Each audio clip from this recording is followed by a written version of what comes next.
সকল বন্ধুদের জানাই শুভ নববর্ষের প্রীতি শুভেচ্ছা ও ভালোবাসা। বড়দের প্রণাম, ছোটদের ভালোবাসা জানাই। আজ নববর্ষের জন্য সকাল সকাল স্নান করে পুজো দিলাম। তো নববর্ষের জন্য স্কুল ছুটি পড়ে, তাই ও বাড়িতেই আছে। তো প্ল্যান করলাম যে আমরা সন্ধ্যাবেলা ঘুরতে যাব। আজকে বিহুর প্রোগ্রাম আছে, তো বিহু দেখতে যাব। তো সকালে আমার সোনা বাবাকে নতুন ড্রেস পরিয়েছিলাম, এটা আমার মা দিয়েছে।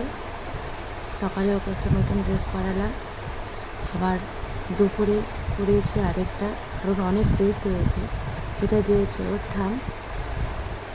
এরপর দুপুরে আমরা খাওয়া দাওয়া করে ছেলের সাথে একটু খেলছিলাম।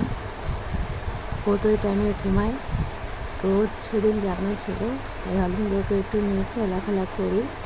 আর ও খেলতে খুব ভালোবাসে, লাফালাফি ঝাপাঝাপি সেই খুশি হয়। দেখো কি হাসছিল, তো ভাবলাম এটা তোমাদের কাছে শেয়ার করি, আমার ছোট্ট বাবার খেলা। এরপর বিকেলে আবার একটা জামা পরিয়েছিলাম, সেটা ওর ছোটো দিদি দিয়েছে। অনেক ড্রেস হয়েছে, সব ড্রেস এখনও পরাইনি।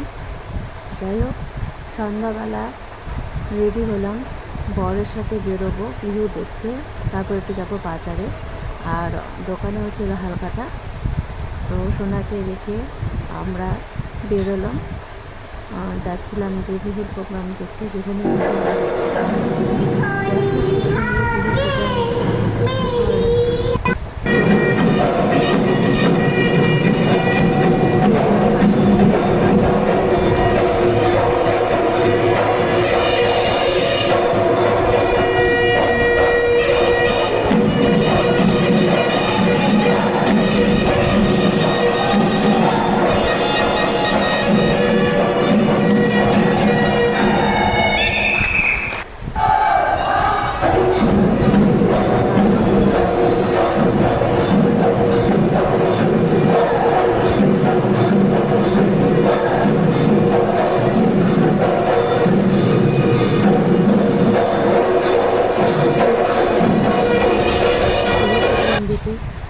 চলে গেলাম বাজারে।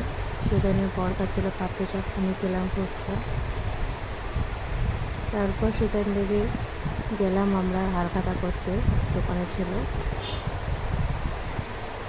সেখানে মিষ্টি খেয়ে আর মিষ্টি দিয়েছিল, বাড়িতে নিয়ে চলে আসলাম। তাই শোনা একা ছিল ঠাম্মার সাথে। এখানে ছোট্ট একটা ভিডিও করলাম, আশা করি তোমাদের ভালো লেগেছে। আবার তোমাদের সাথে পরে কথা হবে। টাটা।